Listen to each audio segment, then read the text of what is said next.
Praise the Lord. கர்த்தருடைய நாமம் மகிமைப்படுவதாக. இந்த நேரத்திலும் கூட நாம் ஜெபித்து இந்த நாள் வகுப்பை ஆரம்பிக்கலாம். நாம் ஜெபிப்போம். எங்கள் அன்பின் தகப்பனே, அப்பா, இந்த நாளுக்காக நாங்கள் உமக்கு நன்றி செலுத்துகிறோம். இந்த நாளிலும் நீர் எங்களோடு கூட இருந்து எங்களை வழிநடத்துகிறதற்காய் நன்றி செலுத்துகிறோம். இந்த நாளிலும் கூட நாங்கள் உம்முடைய வேதத்திலே உள்ளதான காரியங்களை கற்றுக்கொள்ள ஒன்று கூடி இருக்கிறோம். எங்களோடு கூட இருங்க. நாங்கள் உம்முடைய வேத வாக்கியங்களை சரியாய் புரிந்து கொள்ள உம்முடைய ஆவியானவர் தாமே எங்களுக்கு உதவி செய்ய வேண்டுமாய் ஜெபிக்கிறோம். எங்களை தாழ்த்துகிறோம், உம்முடைய கரத்தில் அர்ப்பணிக்கிறோம். இன்ப இயேசுவின் நாமத்தில் ஜெபிக்கிறோம் பிதாவே, ஆமேன், ஆமேன். நம்ம கடந்த வாரத்திலே அப்போஸ்தலருடைய நடபடிகள் என்று சொல்லப்படுகிறதான புஸ்தகத்தை குறித்து ஒரு சில காரியங்கள் பார்த்திருக்கிறோம். அதை நாம் பார்க்கும் பொழுது இந்த அப்போஸ்தலருடைய நடபடிகள் புஸ்தகம் சுவிசேஷங்களுக்கு பிற்பாடு எழுதப்பட்ட புஸ்தகமாக இருக்கிறது. சுவிசேஷங்கள் நமக்கு எதை சொல்லிக் கொடுக்கின்றன, காண்பிக்கின்றன, சித்தரிக்கின்றன என்பதை குறித்தும் இந்த அப்போஸ்தலருடைய நடபடிகள் நமக்கு எதை கற்றுக் கொடுக்கிறது என்ற காரியங்களை குறித்தும் தான் நம்ம பார்த்திருக்கிறோம். இன்றைக்கும் கூட நாம் இந்த புஸ்தகத்தை எழுதியவர் எந்த காரியங்களை நமக்கு சொல்வதற்காக இந்த புஸ்தகத்தை எழுதியிருக்கிறார் அப்படின்றத நம்ம பார்த்தோம். அதே நேரத்துல இந்த புஸ்தகத்தை எழுதிய லூக்கா என்று சொல்லப்படுகிறதான நபர் இந்த புஸ்தகத்தை மாத்திரம் எழுதவில்லை. இந்த லூக்கா என்று சொல்லப்படுகிற நபரே ஒரு சுவிசேஷத்தையும் எழுதியிருக்கிறார், நற்செய்தி நூலையும் எழுதியிருக்கிறார் என்று சொல்லி நாம் பார்க்க முடிகிறது.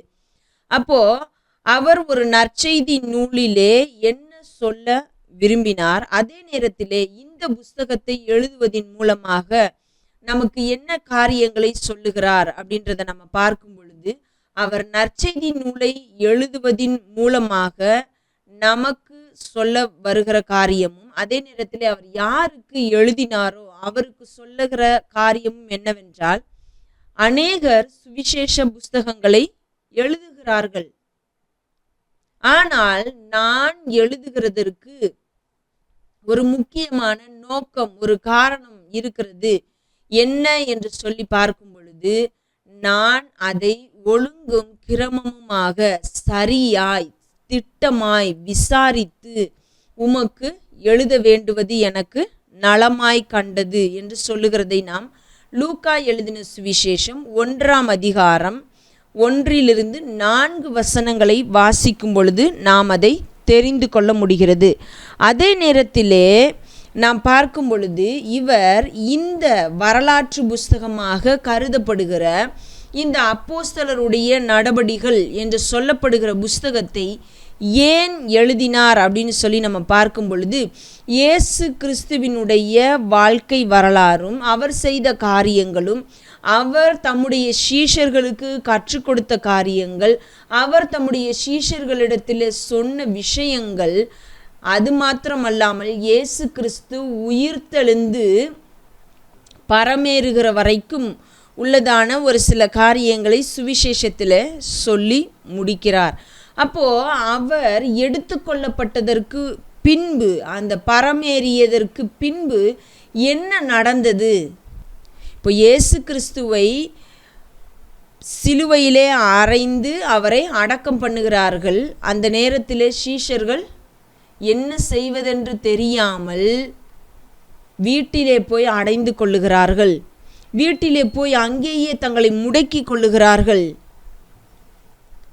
அங்கேயே இருக்கிறார்கள். இயேசு கிறிஸ்து உயிர்த்தெழுந்து வந்துதான் அவர்களிடத்திலே பேசினதற்கு பிற்பாடு அவர்கள் வெளியே வருகிறதான விஷயத்தை பார்க்கிறோம். அப்படி வரும்பொழுதும் கூட அவர்கள் என்ன செய்தார்கள் என்று சொல்லி நாம் பார்க்கும் பொழுது, அவர்கள் மீன் பிடிக்க போவதற்கும் செல்லுகிறதை நாம் யோவான் சுவிசேஷம் 21ஆம் அதிகாரத்திலே வாசிக்க முடிகிறது.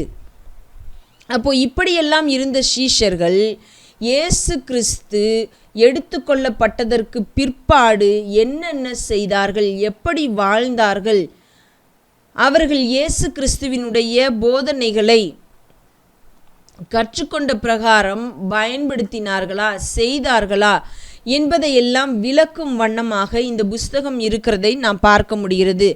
அந்த புஸ்தகம் சொல்லுகிறதான விஷயங்கள் என்னென்ன அப்படின்னு சொல்லி நம்ம பார்த்தோம் என்று சொன்னால், இயேசு கிறிஸ்துவினுடைய பிறப்பு முதல் இயேசு கிறிஸ்துவினுடைய எடுத்துக்கொள்ளப்படுகிற காரியங்கள் வரைக்கும் சொல்லப்படுகிறதையும், அதே நேரத்திலே இப்பொழுது அவர் சொல்லுகிறார், இந்த அப்போஸ்தலருடைய நடபடிகள் மூலமாக நான் உமக்கு, அதாவது இவர் 2 புஸ்தகங்களையும் ஒரு நபருக்கே எழுதுகிறதை நாம் பார்க்கிறோம். தெயோப்பிலு என்று சொல்லப்படுகிற நபருக்கே எழுதுகிறார்.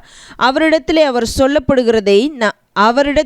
அவர் சொல்லுகிறதை நாம் பார்க்க முடிகிறது. நம்ம வாசிக்கலாம்.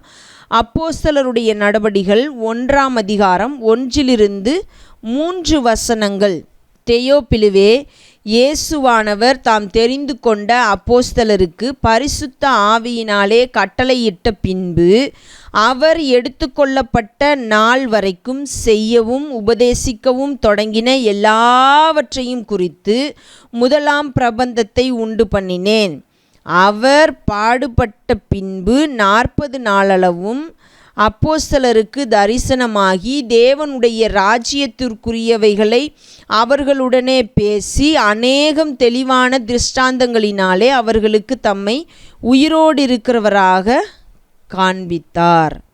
இப்போ முதலாம் பிரபந்தத்தை எதற்காக உண்டு பண்ணினேன்? முதலாவது அவர் எழுதின புஸ்தகத்தை எதற்காக எழுதினார் அப்படின்றத சொல்கிறாரு. அடுத்ததாக அவர் சொல்ல வருகிற காரியத்தை நம்ம பார்க்குறோம். அதற்கு பிற்பாடு இயேசு கிறிஸ்து அவர்களோடு கூட இருந்து 40 நாள் வரைக்கும் தம்மை உயிரோடு இருக்கிறவராக காண்பிக்கிறார். அப்படி உயிரோடு இருக்கிறவராக காண்பித்த பொழுது அவர் அதிகமாக தேவனுடைய ராஜ்யத்திற்குரியவைகளை அவர்களோடு கூட பேசுகிறார். அப்படி அவர் பேசி அவர்களுக்கு ஒரு வாக்குத்தத்தத்தையும் கொடுத்து செல்லுகிறார். அந்த வாக்குத்தத்தம் நிறைவேற காத்திருக்கவும் அவர்களை சொன்னதை நாம் பார்க்க முடிகிறது.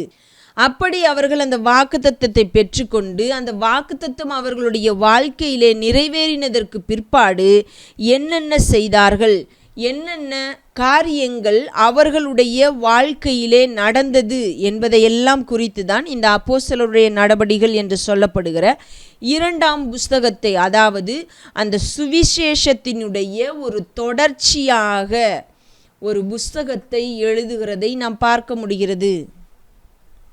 இந்த அப்போஸ்தலருடைய நடபடிகள் என்று சொல்லப்படுகிறதான புஸ்தகமானது சுவிசேஷ நூல்களின் ஒரு தொடர்ச்சியாக இருக்கிறதை நாம் பார்க்க முடிகிறது. அப்போ இந்த அப்போஸ்தலருடைய நடபடிகள் சுவிசேஷ நூல்களின் தொடர்ச்சி என்பதை நாம் பார்க்கிறோம். அதே நேரத்திலே இந்த புஸ்தகத்திலே நமக்கு எப்படி அப்போஸ்தலர்கள் இயேசு கிறிஸ்துவினுடைய கட்டளைக்கு கீழ்ப்படிந்தவர்களாய் காரியங்களை செய்தார்கள் என்பதையெல்லாம் பதிவு செய்திருக்கிறதையும் நாம் பார்க்க முடிகிறது. இப்போ நம்ம சுவிசேஷங்களுக்கும் அப்போஸ்தலருடைய நடபடிகளுக்கும் உள்ளதான காரியங்களை குறித்து பார்த்திருக்கிறோம். அடுத்ததாக இந்த லூக்கா என்று சொல்லப்படுகிறதான நபர் ஏன் இந்த 2 புஸ்தகங்களையும் எழுதுகிறார், அதனுடைய காரியங்கள் என்ன அப்படின்றதை நம்ம பார்த்துருக்குறோம். இப்போ அடுத்ததாக நாம் பார்க்க போகிறது என்ன அப்படின்னு சொன்னால், இந்த அப்போஸ்தலருடைய நடபடிகள் புஸ்தகத்திற்கு நாம் என்னென்ன பெயர்கள் கொடுக்கலாம், தலைப்பு அப்படின்னு சொல்லி நம்ம பார்க்கும் பொழுது என்னென்ன பெயர்கள் கொடுக்கலாம் அப்படின்னு சொல்லி நம்ம பார்க்கலாம். இப்போ சுவிசேஷங்களுக்கும் கூட நம்ம பார்த்தோம் என்னென்ன பெயர்கள் கொடுக்கலாம் அப்படின்றதெல்லாம் நம்ம பார்த்தோம். அதுபோல் இந்த அப்போஸ்தலருடைய நடபடிகள் என்று சொல்லப்படுகிறதான இந்த புஸ்தகத்திற்கு நாம் என்ன வெவ்வேறு பெயர்கள் கொடுக்கலாம்? ஒன்று, அப்போஸ்தலருடைய நடபடிகள் அப்படின்ற பெயர் இருக்கிறது.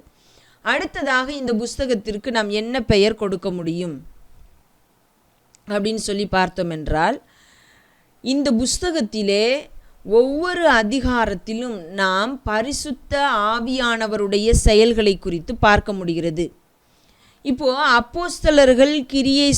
அப்போஸ்தலர்கள் சுவிசேஷத்தை அறிவிக்கிறார்கள். அவர்களுடைய வாழ்க்கையின் மூலமாக கிரியை செய்கிறது யார் அப்படின்னு சொல்லி நம்ம பார்த்தோமானால் பரிசுத்த ஆவியானவராகத்தான் இருக்கிறார் அப்படின்றத நம்ம பார்க்கிறோம்.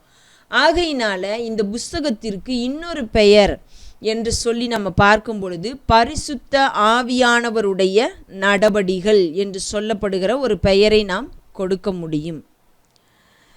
இன்னும் என்ன பெயர்கள் கொடுக்கலாம் அப்படின்னு சொல்லி நம்ம யோசித்தோம் என்றால், இதற்கு நம்ம கொடுக்கக்கூடிய பெயர்கள் என்ன அப்படின்னு சொன்னால், திருச்சபையின், அதாவது சபையின் வளர்ச்சி அப்படின்ற ஒரு பெயரை கூட நம்ம கொடுக்கலாம். எப்படி கிறிஸ்து சபையை கட்டுகிறார், அந்த சபை எப்படி வளர்ந்து கொண்டே செல்லுகிறது, அந்த சபையானது எப்படி பெருகினது அப்படின்றத நம்ம பார்க்கணும் அப்படின்னா இந்த புஸ்தகத்தில் தான் நம்ம பார்க்க முடியும். இன்னொன்று நம்ம சொல்லலாம் அப்படின்னு சொன்னால், பேதுரு மற்றும் பவுலினுடைய நடபடிகள் அப்படின்னு சொல்லலாம். ஏன் அப்படின்னு சொல்லி நம்ம பார்க்கும் பொழுது, இந்த புஸ்தகமானது எல்லா அப்போஸ்தலர்களுடைய வாழ்க்கையை குறித்தும் எல்லா அப்போஸ்தலர்களுடைய செயல்கள் நடவடிக்கைகள் குறித்தும் பேசுகிறதா அப்படின்னா இல்லை. அதிகமாக இந்த புத்தகம் பேசுகிறது யாருடைய வாழ்க்கை நடவடிக்கைகள் செயல்பாடுகள் அப்படின்னு சொல்லி நம்ம பார்க்கும் பொழுது அது பேதுரு பவுல் உடையதாக இருக்கிறதை நம்ம பார்க்கிறோம். ஆகையினாலே இந்த புஸ்தகத்திற்கு நாம் பவுல் மற்றும் பேதுருவினுடைய நடபடிகள், அதாவது பேதுரு மற்றும் பவுலினுடைய நடபடிகள் அப்படின்னு சொல்லுகிற ஒரு பெயரை கொடுக்க முடியும். அப்போ 4 தலைப்புகள் நம்ம பார்க்குறோம். ஒன்று அப்போஸ்தலருடைய நடபடிகள், இரண்டாவது பரிசுத்த ஆவியானவருடைய நடபடிகள், மூன்றாவது சபையின் வளர்ச்சி, நான்காவதாக நம்ம பார்க்கும் பொழுது பேதுரு மற்றும் பவுலின் நடபடிகள் அப்படின்றத நம்ம பார்க்குறோம். அடுத்ததாக நம்ம பார்க்கும் பொழுது என்ன காரியம் பார்க்குறோம் அப்படின்னு சொன்னால், காலம், எந்த காலத்திலே எந்த காலத்தை குறித்து இந்த புஸ்தகம் எழுதப்பட்டது அப்படின்றது தான் நம்ம பார்க்க போகிறோம். எந்த காலத்திலே எந்த காலகட்டங்களை குறித்து இந்த புஸ்தகம் நமக்கு சொல்லி கொடுக்கிறது அப்படின்றத நம்ம பார்க்க போகிறோம். என்ன அப்படின்னு சொன்னால், இந்த புஸ்தகமானது 65 67க்குள் எழுதப்பட்ட புஸ்தகமாக காணப்படுகிறது. 65 67 இந்த காலகட்டங்களிலே எழுதப்பட்ட புஸ்தகமாக இருக்கலாம் என்று நம்பப்படுகிறது. இந்த புஸ்தகமானது குறைந்தது ஒரு 33 வருடத்திலே நடைபெற்றதான காரியங்களை குறித்து சொல்லுகிற புஸ்தகமாக இருக்கிறது.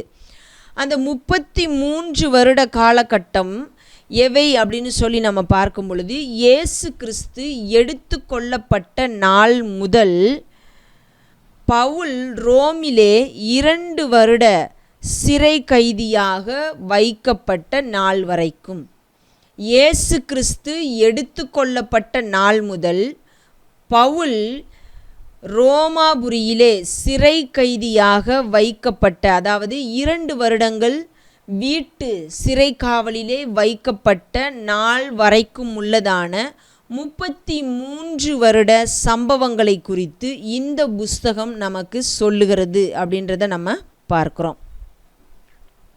அடுத்ததாக பார்க்கும் பொழுது, இந்த புஸ்தகத்தை நாம் புரிந்து கொள்வதற்கு முக்கிய திறவுகோல் வசனமாக இருப்பது எது அப்படின்னு சொல்லி நம்ம பார்த்தோமானால், திறவுகோல் வசனம், இந்த புஸ்தகத்தை இந்த ஒரு வசனத்தை வைத்து நாம் புரிந்து கொள்ள முடியும் அப்படின்னு சொல்லி பார்த்தா அது எந்த வசனமாக இருக்கிறது என்றால், அப்போஸ்தலருடைய நடபடிகள் 1ஆம் அதிகாரம் 8ஆம் வசனம்.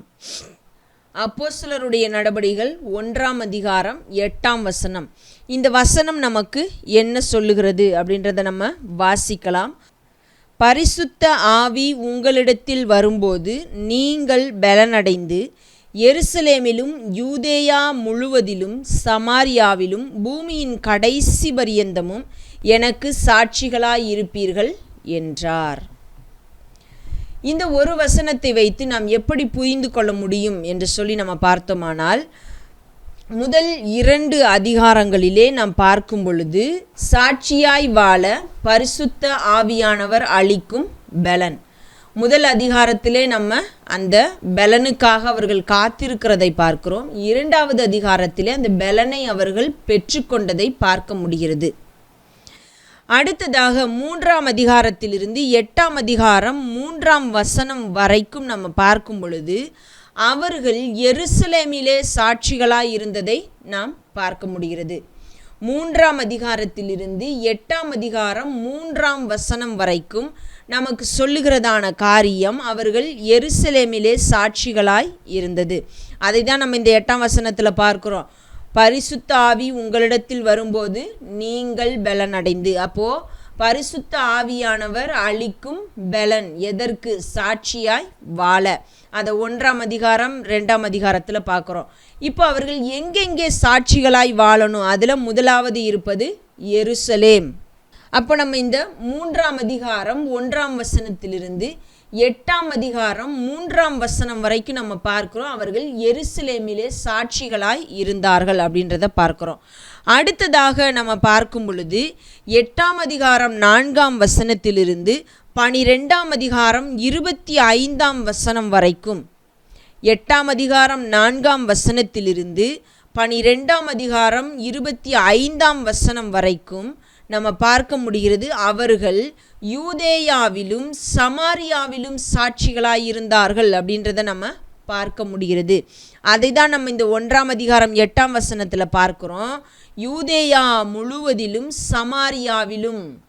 அப்போது இந்த 8ஆம் அதிகாரம் 4ஆம் வசனத்திலிருந்து 12ஆம் அதிகாரம் 25ஆம் வசனம் வரைக்கும் நம்ம வாசித்து பார்க்கும் பொழுது அங்கே பார்க்க முடியும், தேவனுடைய பிள்ளைகள் யூதேயா முழுவதிலும் அங்குமிங்கும் சென்று அதே நேரத்திலே சமாரியாவிலும் சென்று தேவனுக்கு சாட்சிகளாய் இருந்தார்கள் அப்படின்றத நம்ம பார்க்க முடிகிறது. அடுத்ததாக கடைசியாக நாம் பார்க்கிறோம் பூமியின் கடைசி பரியந்தமும். இப்போது 13ஆம் அதிகாரத்திலிருந்து 28 அதிகாரங்களை நாம் வாசிக்கும் பொழுது அதையும் நாம் பார்க்க முடிகிறது. என்ன அப்படின்னு சொன்னால் 13ஆம் அதிகாரத்திலே இப்போ நம்ம பார்க்குறோம், அவர்கள் இந்த யூதேயா சமாரியா இந்த பட்டணங்களை எல்லாம் விட்டு அவர்கள் பல்வேறு பகுதிகளுக்கு சிதறி போய் தேவனுடைய வார்த்தையை சொல்லுகிறார்கள். அதிலும் விசேஷமாய் பவுல் என்று சொல்லப்படுகிறதான நபரை தேவன் தெரிந்து கொள்ளுகிறார். பர்னபா என்ற நபரையும் தெரிந்து கொள்ளுகிறதை நாம் 13ஆம் அதிகாரம் 1-3 வசனங்களிலே வாசிக்க முடிகிறது. அப்படி தெரிந்து கொள்ளப்பட்ட தேவனால் தெரிந்தெடுக்கப்பட்ட இந்த நபர்கள் அந்தியோகியா, சீரியாவில் உள்ள அந்தியோகியாவிலிருந்து தேவனுடைய வார்த்தையை பிரசங்கிக்க ஆரம்பிக்கிறார்கள். அவர்கள் சின்ன ஆசியா மைனர் என்று சொல்லப்படுகிறதான பகுதிகளிலே உள்ள பல்வேறு இடங்களுக்கும், அதற்கு பிற்பாடு அவர்கள் ஐரோப்பா கண்டத்திற்கும், அதற்கு பிற்பாடு அவர்கள் ரோம் என்று சொல்லப்படுகிறதான இடத்திற்கும் சென்று தேவனுடைய வார்த்தையை பிரசங்கிக்கிறதை நாம் பார்க்க முடிகிறது. அன்றைய நாளிலே ரோம் என்று சொல்லப்படுகிறதான இடத்தில் இருந்துதான் எல்லா கட்டளைகளும் பிறந்தது என்பதை நாம் பார்க்கிறோம். அப்போது அந்த இடத்திற்கு போய் தேவனுடைய வார்த்தை சேருகிறதை பார்க்கிறோம். அந்த நாளிலே ஒரு ஆங்கிலத்திலே ஒரு சொல்வடை அல்லது ஒரு பழமொழி இருந்ததாக சொல்லப்படுகிறது. என்ன அப்படின்னு சொன்னால், all road leads to Rome என்று சொல்லப்படுகிறதான ஒரு வாக்கியம் இருந்தது. எல்லா சாலைகளும் ரோமிற்கு தான் செல்லுகின்றன என்கிறதான வகையிலே ஒரு பழமொழி இருந்ததாக சொல்லப்படுகிறதையும் நம்ம பார்க்க முடிகிறது. அப்போது கடைசியாக இந்த பவுல் அப்போஸ்தலன் மூலமாக தேவனுடைய வார்த்தை எங்கே போய் சேருகிறது அப்படின்றத நம்ம பார்த்தோமானால் ரோம் என்ற பட்டணத்திலே போய் சேருகிறதை நாம் பார்க்க முடிகிறது. எல்லா உலகத்தில் இருக்கிறதானவர்களும் அந்த இடத்திற்கு வந்து போகிறவர்களாக இருக்கிறதையெல்லாம் நம்ம பார்க்கிறோம். அப்போ இப்படியாக தேவனுடைய வார்த்தை பூமியின் கடைசி பரியந்தமும் செல்லுகிறதை நாம் இந்த ஒரு புஸ்தகத்திலேயே பார்க்க முடிகிறது. அப்போது ஒவ்வொரு கண்டமாக பயணித்த தேவனுடைய வார்த்தை கடைசியாக எல்லாருக்கும் செல்லும்படியாக, பூமியின் கடைசி பரியந்தம் செல்லும்படியாக அது ரோம் பட்டணத்தையும் சென்று சேர்ந்ததை நாம் பார்க்க முடிகிறது. இன்றைக்கும் நம்ம பார்க்கிறோம், தேவனுடைய வார்த்தை தேவனுடைய வார்த்தை பூமியின் கடைசி பரியந்தமும் சென்று சேர்ந்திருக்கிறது அப்படின்றத பார்க்கிறோம். இன்றைக்கும் கூட நாம் பார்க்க முடிகிறது, தேவனுடைய வார்த்தை உலகம் முழுவதிலும் பரவி இருக்கிறதை நம்ம பார்க்க முடிகிறது. எங்கு சென்றாலும் தேவனுடைய வார்த்தை சென்றிருக்கிறதை நாம் பார்க்கிறோம். உண்மைதான், ஏதோ ஒரு சில பகுதிகளிலே தேவனுடைய வார்த்தையே கேள்விப்படாத ஒரு சில குழுவினர், ஒரு சில கூட்டத்தினர் இருக்கிறதை நாம் பார்க்க முடிகிறது. ஆனால் நம்ம உலகம் முழுவதையும் ஒரு பொதுப்படையாக எடுத்துக்கொள்ளும் பொழுது நம்ம பார்க்கும் பொழுது என்ன அப்படின்னு சொன்னால், தேவனுடைய வார்த்தை உலகம் முழுவதிலும் சென்று சேர்ந்திருக்கிறது. தேவனுடைய வார்த்தை அறிவிக்கவே படாத, ஒரு முறை கூட அறிவிக்கப்படாத இடம் என்று சொல்லி பார்க்கும் பொழுது அது மிகவும் குறைவாக இருக்கிறதை நம்ம பார்க்க முடிகிறது. ஆனால் எல்லா இடங்களிலும் தேவனுடைய வார்த்தை சென்றிருக்கிறதை நம்ம பார்க்கிறோம். அப்போ இப்படியாக தேவனுடைய வார்த்தை எப்படி உலகம் முழுவதிலும் பரம்பியது, எப்படி ஒரு கண்டத்திலிருந்து இன்னொரு கண்டத்திற்கு பரவியது, எப்படி தேவனுடைய வார்த்தை கிரியை செய்தது என்பதை எல்லாம் இந்த புஸ்தகத்திலே பார்க்கிறோம். அதே நேரத்திலே தேவனுடைய பிள்ளைகள் எப்படி தேவனுடைய பரிசுத்த ஆவியானவருடைய பலனை பெற்றவர்களாய் ஒவ்வொரு இடங்களிலும் சாட்சிகளாய் இருந்தார்கள் என்பதை குறித்து நாம் இந்த புஸ்தகம் முழுவதிலும் அதை தான் பார்க்கிறோம். அப்போ இந்த ஒரு வசனம் இந்த புஸ்தகம் முழுவதிலும் காணப்படுகிறதான விஷயங்களை குறித்து நமக்கு தெளிவாக சொல்லுகிற வசனமாக இருக்கிறது என்பதை நாம் பார்க்க முடிகிறது. அடுத்ததாக நாம் என்ன பார்க்கிறோம் அப்படின்னு சொன்னால், நோக்கம். இந்த புஸ்தகம் எழுதப்பட்டதன் நோக்கம் என்ன அப்படின்றத தான் நம்ம தெரிந்து கொள்ள போகிறோம். முதலாவது நோக்கம் என்ன அப்படின்னு சொன்னால், கிறிஸ்து பரலோகத்திலிருந்து அவர் செய்ய தொடங்கிய அனைத்தையும் தொடர்ந்து பூமியில் செய்கிறார் என்பதை நமக்கு கற்பிப்பதற்காக, கற்றுக் கொடுப்பதற்காக இந்த புஸ்தகம் எழுதப்பட்டிருக்கிறது. தேவன் இந்த உலகத்திலே வந்து அவர் செய்ய வேண்டிய காரியங்களை எல்லாம் செய்து முடித்துவிட்டு தம்முடைய சீஷர்கள் மூலமாக, தம்மை பின்பற்றுகிறவர்கள் மூலமாக என்னென்ன காரியங்களை எல்லாம் செய்ய வேண்டும் என்று நினைத்தாரோ அவைகளையெல்லாம் அவர் பரலோகத்தில் இருந்து, அவருடைய ஸ்தானத்திலே அவர் இருந்து இன்றைக்கு வரைக்கும் எப்படி தொடர்ந்து செய்து கொண்டே இருக்கிறார் என்பதை நமக்கு கற்பிப்பதற்காக, நமக்கு சொல்லிக் கொடுப்பதற்காக இந்த புஸ்தகம் எழுதப்பட்டிருக்கிறது அப்படின்றத நம்ம பார்க்கிறோம். அடுத்ததாக நம்ம பார்க்கும் பொழுது, ஆரம்ப கால சபை எப்படி பிறந்தது, உருவானது, வளர்ச்சி அடைந்தது என்ற பார்வையை நமக்கு கொடுப்பதற்காக இந்த புஸ்தகம் எழுதப்பட்டிருக்கிறது. இயேசு கிறிஸ்து தம்முடைய இரத்தத்தினாலே, தம்முடைய இரத்தத்தை சிந்தி சம்பாதித்த இந்த சபையானது எப்படி பிறந்து கட்டி எழுப்பப்பட்டு வளர்ச்சி அடைந்து கொண்டே இருக்கிறது, இன்றைய நாள் வரைக்கும் அது எப்படி வளர்ச்சி அடைந்து கொண்டே இருக்கிறது என்பதையெல்லாம் நமக்கு காண்பிப்பதற்காக, அதை குறித்த ஒரு பரந்த விரிவான நமக்கு ஒரு கண்ணோட்டத்தை, பார்வையை கொடுப்பதற்காக இந்த புஸ்தகம் நமக்கு எழுதப்பட்டிருக்கிறது. அடுத்ததாக மூன்றாவதாக, கிறிஸ்து தம்முடைய சரீரமாகிய இந்த சபையை எப்படி கட்டி எழுப்புகிறார் என்கிற முறையை, எப்படி கட்டி எழுப்புகிறார் என்கிறதான விஷயத்தை நமக்கு காண்பிக்கவும் அதை நாம் கற்றுக்கொள்ளவும் இந்த புஸ்தகம் எழுதப்பட்டிருக்கிறது. இந்த விஷயங்களை குறித்து நம்ம பார்க்கும் பொழுது உண்மையிலேயே இன்றைக்கு காணப்படுகிறதான அவருடைய சரீரமாகிய சபை இப்படிதான் கட்டி எழுப்பப்படுகிறதா, இப்படிதான் அது வளர்ச்சி அடைகிறதா என்பதையெல்லாம் நாம் இந்த புஸ்தகத்தோடு வைத்து ஒப்பிட்டு பார்க்க வேண்டும். அநேக காரியங்கள் இந்த புஸ்தகத்திலே நமக்கு சொல்லப்பட்டிருக்கிறது. தேவனுடைய சரீரமாகிய சபை எப்படி கட்டி எழுப்பப்பட்டது, அது எப்படி உருவானது, அது எப்படி வளர்ச்சி அடைந்து கொண்டே சென்றது என்பதையெல்லாம் நாம் பார்க்கிறதான வேளையிலே நாம் மிகவும் கவனத்தோடு அதை வாசிக்கிறவர்களாய் மாத்திரமல்ல, இன்றைக்கு காணப்படுகிற அவருடைய சரீரமாகிய சபையாகிய நாமும் அப்படித்தான் கட்டப்பட்டு வளர்ச்சி அடைகிறோமா, அல்லது வேறு எங்காவது வழி மாறி சென்று கொண்டிருக்கிறோமா என்பதையெல்லாம் நாம் ஒப்பிட்டு பார்க்க வேண்டும், தியானிக்க வேண்டும், யோசிக்க வேண்டும். இப்போ அடுத்ததாக நம்ம பார்க்க போகிற காரியம் என்ன அப்படின்னு சொல்லி நம்ம பார்த்தோமானால், இப்போ இந்த நோக்கத்திற்காகத்தான் எழுதப்பட்டிருக்கிறது அப்படின்றத நம்ம பார்த்துருக்குறோம்.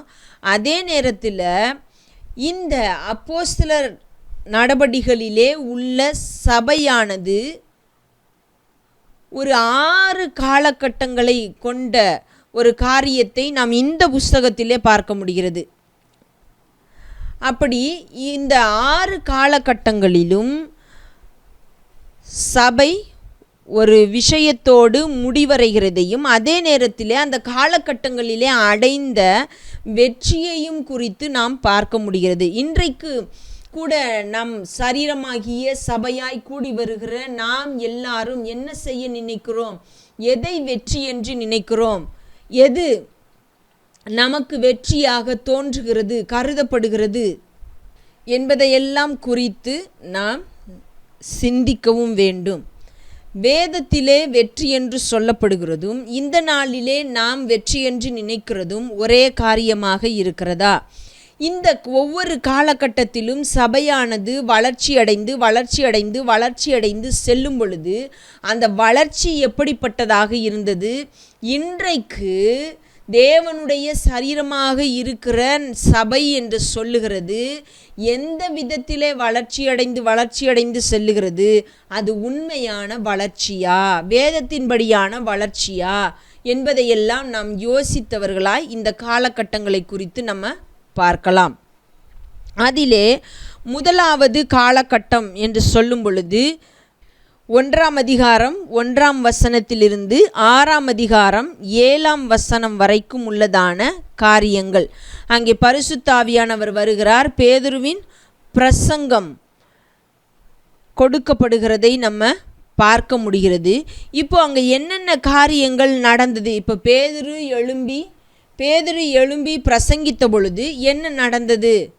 அதற்கு பிற்பாடு அவர்கள் வீடுகள் தோறும் பிரசங்கித்தார்கள், வீடுகள் தோறும் அப்பம் பிட்டார்கள், அவர்கள் அந்நியோன்யத்திலே ஐக்கியத்திலே எப்படி இருந்தார்கள் என்பதான காரியங்களை எல்லாம் குறித்து நம்ம பார்க்கிறோம். அப்போது இந்த காரியங்கள் எல்லாம் நடந்த பொழுது என்ன நடந்தது என்று சொல்லி நாம் பார்த்தோமானால், உபத்திரவமும் இருந்தது. அதே நேரத்திலே இரட்சிக்கப்படுகிறவர்களை கர்த்தர் அனுதினமும் சபையிலே சேர்த்து கொண்டு வந்தார் என்கிறதான காரியத்தை நம்ம பார்க்க முடிகிறது. அப்போது இரட்சிக்கப்படுகிறவர்கள் சேர்த்து கொள்ளப்படும் பொழுது என்ன விஷயங்கள் நடந்தது?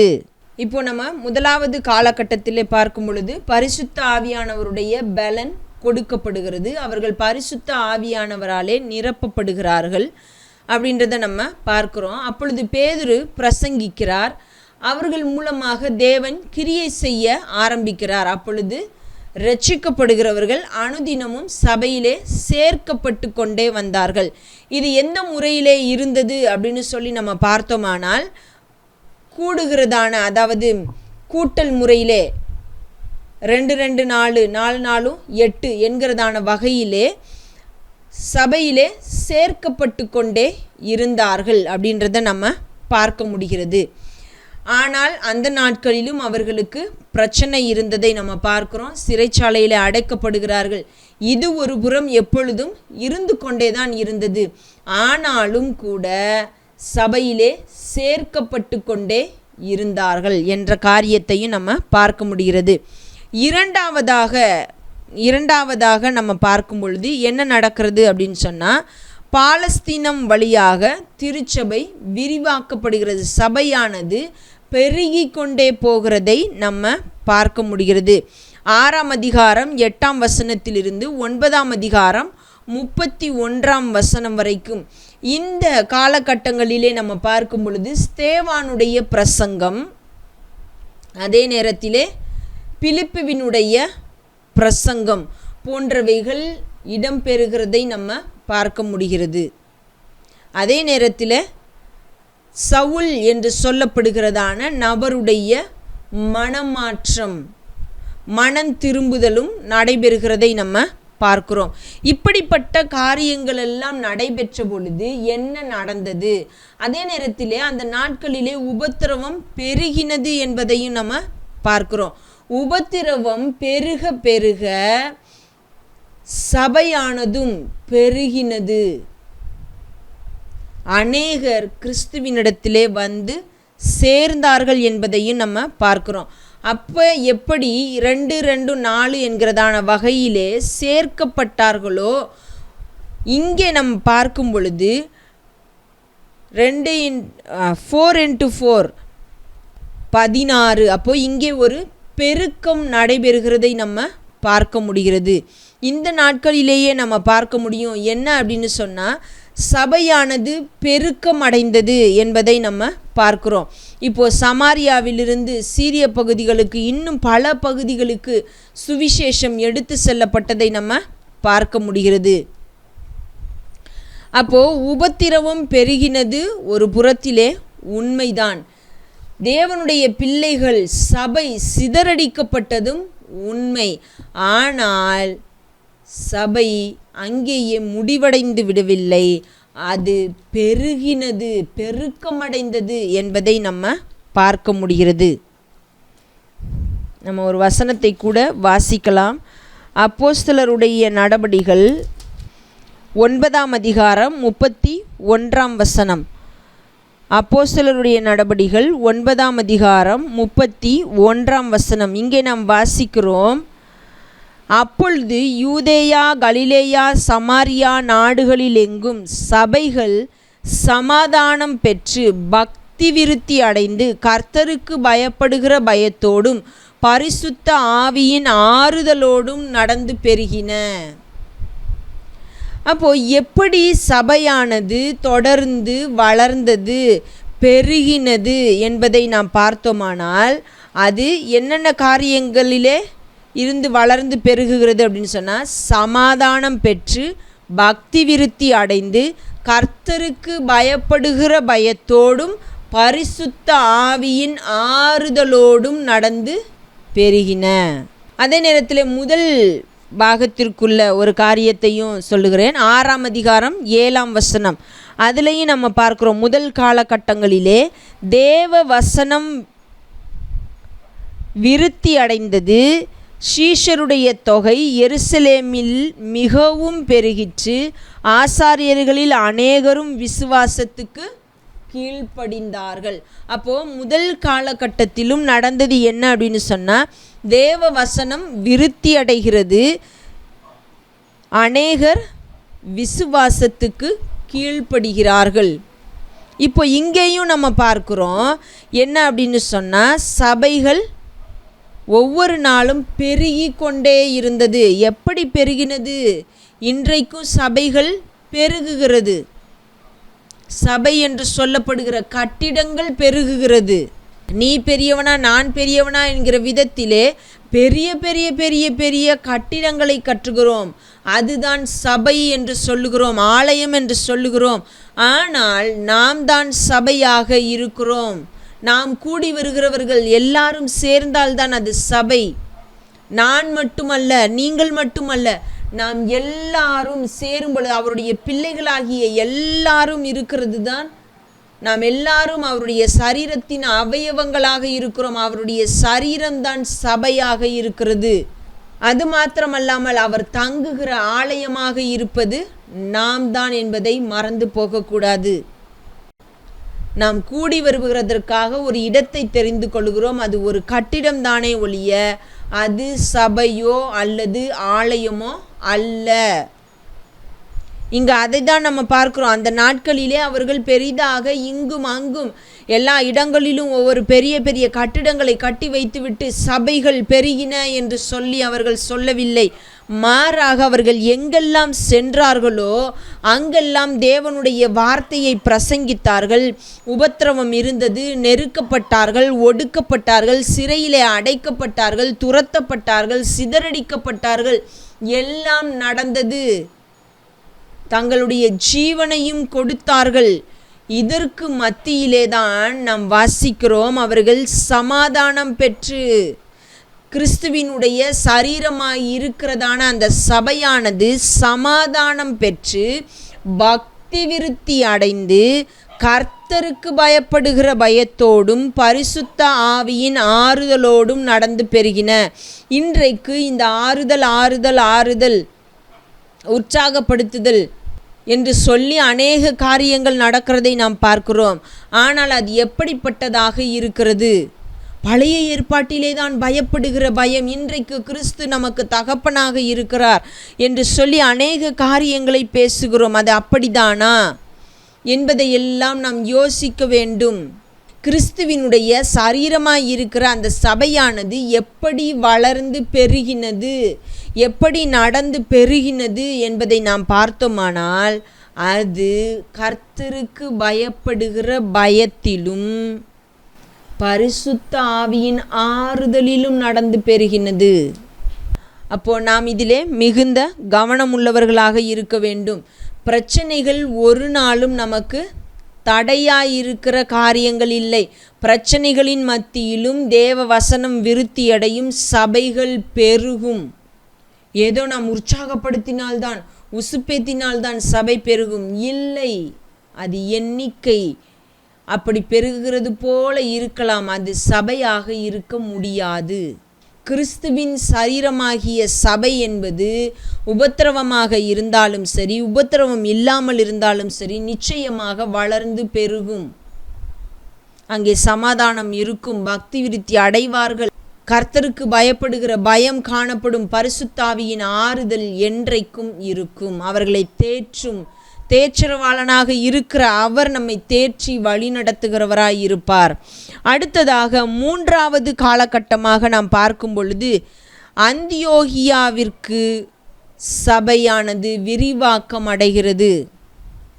மூன்றாவதாக இன்னும் ஒரு பெரிய பெருக்கம் நடைபெறுகிறதை நம்ம பார்க்க முடிகிறது. இந்த காலகட்டங்களிலே நம்ம பார்க்கும் பொழுது என்னென்ன நடந்தது அப்படின்னு சொல்லி பார்த்தோமானால், கொர்நேலியு என்று சொல்லப்படுகிற மனிதனுடைய மனமாற்றம், மனம் திரும்புதல், தேவனுடைய சரீரமாகிய சபையிலே சேர்க்கப்படுதல் என்கிறதான காரியம் நடைபெறுகிறதை நம்ம பார்க்கிறோம்.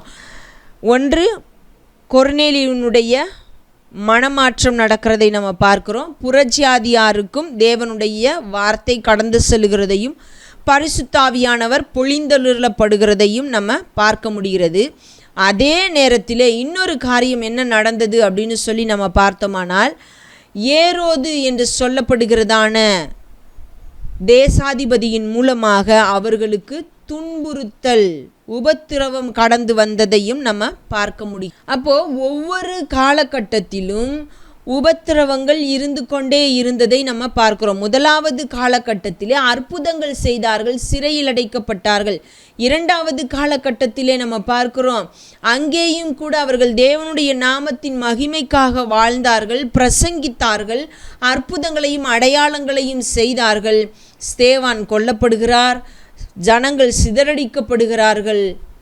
அப்பொழுதும் ஒரு மனமாற்றம் நடந்ததையும் நம்ம பார்க்க முடிகிறது. அதே போல தான் இந்த மூன்றாவது காலகட்டத்திலும் கூட ஒரு மனமாற்றமும் நடைபெறுகிறது.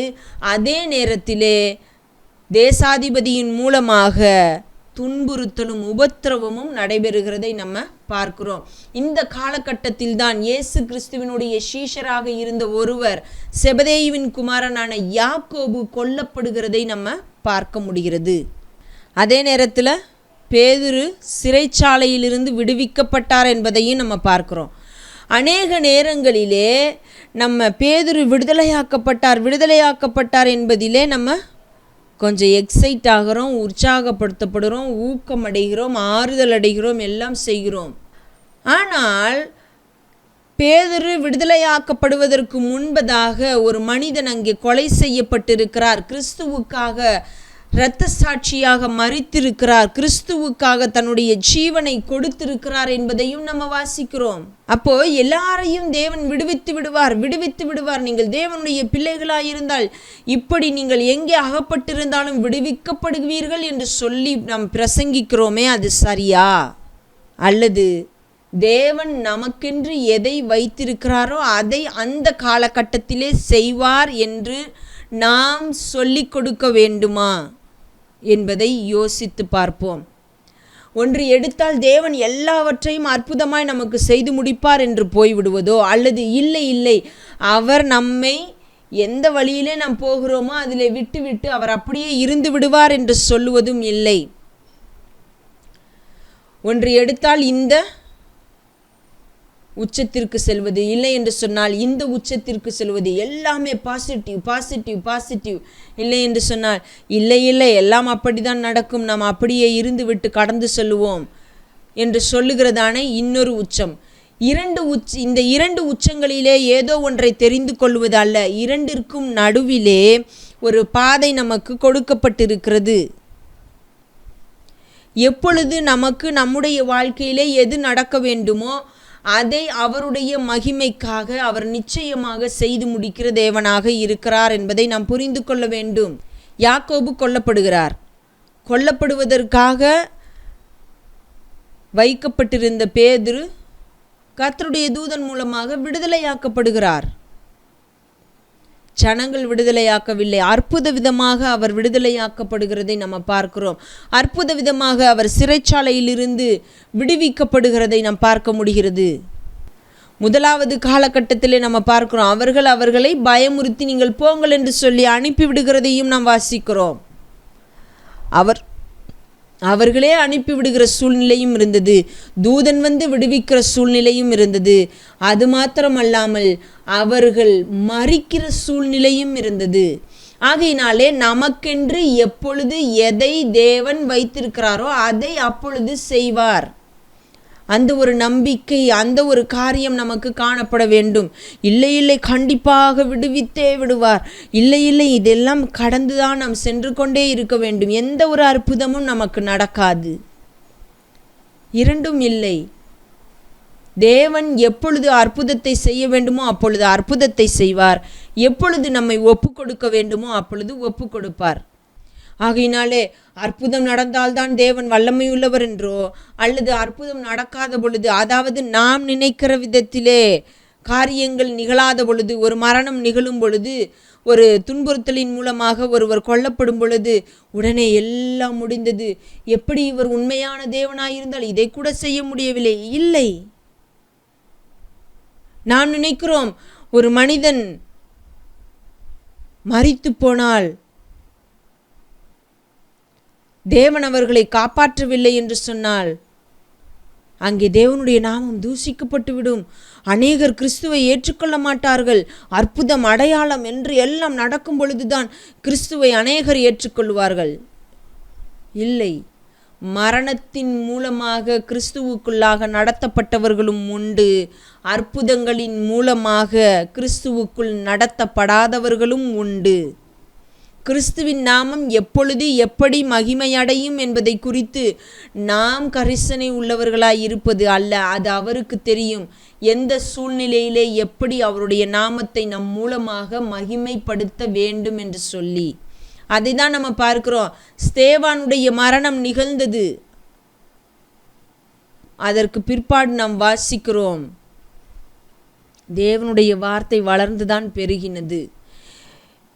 அதே போலதான் இந்த காலகட்டத்திலும் கூட தேவனுக்காக மரிக்கிற சூழ்நிலையும் இருந்தது, தேவனை பற்றி கொண்டு மனம் மாறுகிற சூழ்நிலையும் காணப்பட்டது. இதிலே நம்ம 12ஆம் அதிகாரம் 24ஆம் வசனத்திலே வாசிக்கிறோம், தேவ வசனம் வளர்ந்து பெருகிற்று. இப்படி இருக்கிறதான நெருக்குதலின் காலங்களிலும் கூட வசனம் வளர்ந்து பெருகி கொண்டேதான் இருந்தது. வசனம் ஒரு நாளும் அடிந்து போகவில்லை. வசனம் ஒரு நாளும் புதைக்கப்படவில்லை. வசனம் ஒரு நாளும் அப்படியே இருந்து விடவும் இல்லை. வசனம் ஒவ்வொரு காலகட்டத்திலும் எல்லா சூழ்நிலைகளின் மத்தியிலும் வளர்ந்து வளர்ந்து வளர்ந்து பெருகி கொண்டே இருந்ததை நம்ம பார்க்கிறோம். அப்போ 3 காலகட்டங்களை நம்ம பார்க்கிறோம். முதல் காலகட்டத்திலே தேவ வசனம் விருத்தி அடைந்தது என்பதை பார்க்கிறோம். 2வது காலகட்டத்திலும் நம்ம பார்க்கிறோம், அங்கே சபைகள் நடந்து பெருகின என்பதை நம்மால் பார்க்க முடிகிறது. 3வதாக நாம் பார்க்கிறோம், தேவ வசனம் வளர்ந்து பெருகிற்று என்பதை நாம் பார்க்க முடிகிறது. அப்போ ஒவ்வொரு காலகட்டத்திலும் வசனம் வளர்ந்து பெருகினது. அவருடைய சபையானது நடந்து பெருகி கொண்டே தான் இருந்தது. இன்னும் 3 காலகட்டங்கள் இருக்கிறது. அந்த 3 காலகட்டங்களிலும் என்னென்ன நடந்தது என்பதை குறித்தும், இந்த அப்போஸ்தலருடைய நடபடிகள் புஸ்தகங்கள் இன்னும் என்னென்ன காரியங்களை நமக்கு கற்றுக் கொடுக்கிறது என்பதை குறித்தும் வருகிறதான வாரங்களிலே நாம் பார்க்கலாம். இப்பொழுது நாம் ஜெபிப்போம்.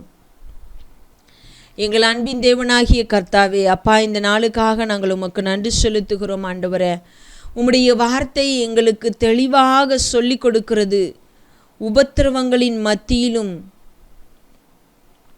சூழ்நிலைகள் நாங்கள் நினைப்பதற்கு மாறாக இருக்கிற பொழுதும் நீர் அற்புதங்களை செய்கிறவரும், நீர் உம்முடைய சித்தத்தை நிறைவேற்றுகிறவரும், உம்முடைய சரீரமாகிய சபை வளர்ந்து பெருகுகிறதற்கு காரியங்களை செய்கிறவரும், உம்முடைய வார்த்தை விருத்தி அடைவதற்கும் பெருகுவதற்கும் உரிய காரியங்களை செய்கிறவருமாய் இருக்கிறீர் என்பதை எங்களுக்கு காட்டி கொடுக்கிறது ஆண்டவரே.